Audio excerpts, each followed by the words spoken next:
السلام علیکم ورحمۃ اللہ وبرکاتہ۔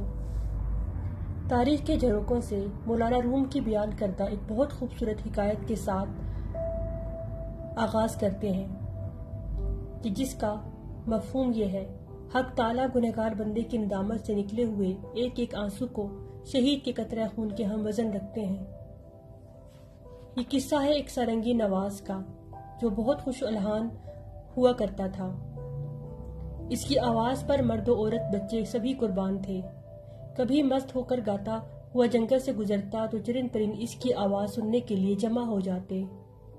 ان بھول بھلیوں میں جب یہ عمر گزار بیٹھا اور بڑھاپے کے آثار نمودار ہو گئے تو آواز پیری کے سبب بھدی ہو گئی تو عشاق کی آواز بھی رفتہ رفتہ کنارہ کش ہو گئے، اور نہ ہی اس کی سارنگی میں وہ سوز رہا۔ اب وہ جدھر سے گزرتا کوئی پوچھنے والا نہ ہوتا۔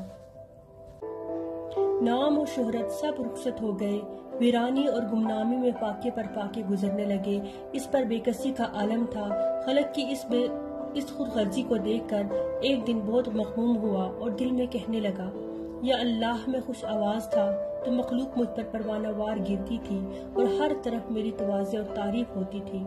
اب بڑھاپے کی وجہ سے آواز خراب ہو گئی ہے تو یہ لوگ میرے سائے سے بھی گریزاں ہو گئے ہیں۔ افسوس، ایسی بے وفا مخلوق سے میں نے دل لگایا۔ یہ تعلق کس درجے پر فریب تھا۔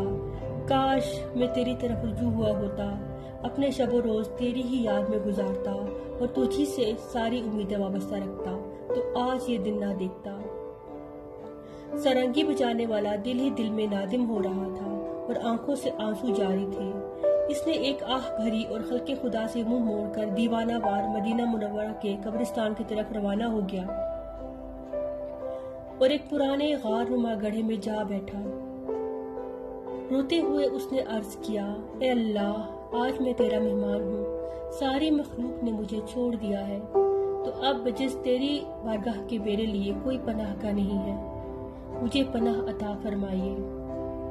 اب سوائے آپ کے میرا کوئی آسرا نہیں ہے۔ سارنگی بجانے والا اس طرح آہوزاری میں مشغول تھا اور اس کا دل خون کے آنسو رو رہا تھا۔ بارگاہ الہی میں اس کی یہ ندامت کے آنسو قبول ہو گئے۔ سبحان اللہ۔ حضرت عمر رضی اللہ تعالیٰ عنہ کو الہام ہوا کہ میرا فلاں بندہ جو اپنی خوش آوازی کے سبب زندگی بھر مخلوق میں مقبول اور محبوب رہا اور اب بوجہ پیری آواز خراب ہو جانے سے ساری خلقت نے اسے چھوڑ دیا ہے، اس کی یہ ناکامی میری طرف رجوع کا سبب بن گئی ہے۔ اس کے پاس جا اور اس کی ضرورت کو پورا کرے۔ ہم نے اپنے فضل کو اس کے لیے خاص کر دیا ہے، اب اسے مخلوق کے سامنے ہاتھ پھیلانے کی ضرورت نہیں۔ سبحان اللہ۔ حضرت عمر رضی اللہ تعالیٰ عنہ اٹھے اور ضرورت کا سامان لے کر اس کی طرف چل دیے۔ قبرستان کے نزدیک شکستہ غار نما گڑھے میں ایک بزرگ انہیں سوئے ہوئے نظر آئے جن کا چہرہ اور داڑھی آنسوؤں سے تر تھی۔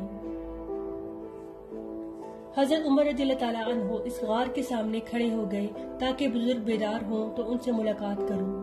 اسی اثنا میں حضرت عمر رضی اللہ تعالیٰ عنہ کو چھینک آ گئی جس سے ان کی آنکھ کھل گئی۔ خلیفۃ المسلمین رضی اللہ تعالیٰ عنہ کو سامنے دیکھ کر حیرت اور خوف سے کانپنے لگے۔ حضرت عمر رضی اللہ تعالیٰ عنہ نے جب دیکھا کہ بزرگ بہت پریشانی کے عالم میں ہے تو ارشاد فرمایا کہ خوف مت کرو، میں تمہارے رب کی طرف سے تمہارے لیے بہت بڑی خوشخبری لایا ہوں۔ بزرگ شخص کو جب آپ رضی اللہ تعالیٰ عنہ کی زبان مبارک سے اللہ کے الطاف اور عنایات کا علم ہوا تو اس پر شکر اور ندامت کا حال طاری ہو گیا۔ ایک چیخ ماری اس نے اور کہا کہ اے میرے آقا بے نظیر، میں اپنی نالائکی اور غفلت کے باوجود آپ کی رحمت بے مثال کو دیکھ کر مارے شرم کے پانی پانی ہوا جا رہا ہوں۔ پھر اس نے اپنی سارنگی کو غصے سے زمین پر پٹک کر ریزہ ریزہ کر دیا اور اس کو مخاطب کر کے کہا کہ تو نے ہی مجھے حق و تعالیٰ کی محبت اور رحمت سے محروم رکھا۔ پیارے حضرت عمر رضی اللہ تعالیٰ عنہ نے فرمایا: اے شخص، تیرے یہ اشک اور تیری یہ گریہ زاری اب تیرے دل اور روح کی صفائی کی دلیل ہے۔ تیری جان اب حق تعالیٰ کی قرب سے زندہ اور روشن ہو گئی ہے۔ اللہ عز و جل کے حضور گنہگار کے آنسوؤں کی بڑی قیمت ہے۔ حق تعالیٰ گنہگار بندے کی ندامت سے نکلے ہوئے ایک آنسو کو شہید کے قطرہ خون کے ہم وزن رکھتے ہیں۔ مولانا روم اس حکایت کے ذریعے واضح کرتے ہیں کہ انسان اگر اپنی تمام عمر لہو و لعب اور بے فائدہ کاموں میں گوا دے تو بھی ایک بار کی توبہ اسے پھر سے اللہ کی رحمت کا مستحق ٹھہرا دیتی ہے۔ سبحان اللہ۔